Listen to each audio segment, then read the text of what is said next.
And in your vote, focus on bringing a border deal to a vote in the United States Senate is intensifying. A deal could head to the Senate floor in the coming days. However, a big question still remains whether Republicans are going to listen to former President Donald Trump, who wants to campaign on the issue this November. Yeah, so that is the big question tonight. Washington correspondent Julia Benbrook has the latest on the border security talks in Washington and how those talks, Julia, are impacting the campaign trail. Good evening to you. Good evening, Phil and Dakari. Senate negotiators are still working on the final text of their border security bill. But as we wait to see all of the specifics, the 2024 presidential candidates are already weighing in.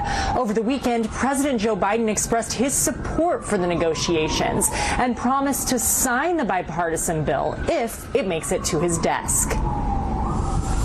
In a rare statement on the congressional negotiations, President Joe Biden says the bipartisan deal the Senate is working on is both tough and fair. Senator Chris Murphy, a Democrat from Connecticut, is one of the key negotiators. I am hopeful that we will still have enough Republicans in the Senate who want to fix the problem at the border rather than just do Donald Trump's bidding. While Republicans have long pushed for strengthening border security, the party's presidential frontrunner, Donald Trump, is asking them to reject the immigration compromise. A bad bill is, I'd rather have no bill than a bad bill. The former president is eyeing the general election and has been campaigning against Biden's handling of the border. A lot of the senators are trying to say respectfully they're blaming it on me. I said, that's okay. Please blame it on me.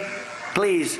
Meanwhile, Trump's presidential primary opponent, former UN Ambassador Nikki Haley, says Congress needs to take action as soon as possible. Donald Trump, the last thing he needs to do is tell them to wait to pass a border deal until the election. We can't wait one more day. Components of the deal include a new authority that allows the president to shut down the border between ports of entry when unlawful crossings reach high levels, reforming the asylum system to resolve cases in a shorter time frame, and expediting work permits.